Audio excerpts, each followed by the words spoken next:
হঠাৎই ফুঁসছে পদ্মা, তীব্র ঘূর্ণায়মান স্রোতে বেড়েছে ভাঙন, আতঙ্কে নদী পাড়ের মানুষ।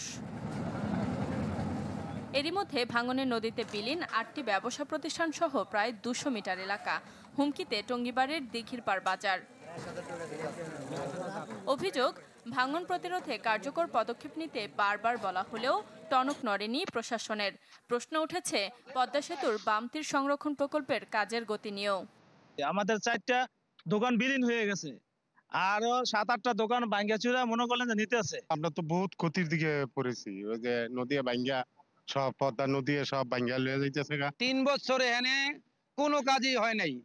হ্যাঁ, প্রতি বছর কিছু বস্তা ফালায়া সে ভিডিও কইরা এটা ঊর্ধ্বতন কর্মকর্তাদের দেখায়া সে প্রতি বছর বিল পাস করে। আমরা চাই স্থানীয় সরকারের কাছ থেকে খুব দ্রুত একটা পদক্ষেপ নেওয়ার জন্য। হিরন আরও মিনারেল ওয়াটার মাত্র 50 পয়সায় প্রতি লিটার। যদিও পানি উন্নয়ন বোর্ড বলছে নদীতে ব্লক বা জিওব্যাগ ফেলে চলছে ভাঙন প্রতিরোধের চেষ্টা। পদ্মা তো অত্যন্ত ভাঙন প্রবণ একটা নদী, এটা আপনারা জানেন। এই ভাঙন প্রবণতা প্রতি বছরই থাকে। এই বছরের পানি সমতল বর্তমানে পর্যায়ে সর্বোচ্চ পর্যায়ে পৌঁছেছে, যার কারণে ভাঙনের প্রবণতা বৃদ্ধি পেয়েছে। প্রকল্পের ধীরগতি না, প্রকল্পের সার্বিক অগ্রগতি আছে। ইতিমধ্যে আমি বলেছি 60%-এর বেশি এটার ফিজিক্যাল প্রোগ্রেস আছে এবং আমরা নির্ধারিত সেপ্টেম্বর পর্যন্ত সময় নির্ধারণ করা আছে। এই সময়ের মধ্যে আমরা কাজ শেষ করতে পারবো। ভাঙন প্রবণ এলাকায় স্থায়ী ও অস্থায়ী বাঁধ নির্মাণ প্রকল্প গ্রহণ করা হয় 2021 সালে। 3 দফায় বেড়েছে মেয়াদ ও বরাদ্দ।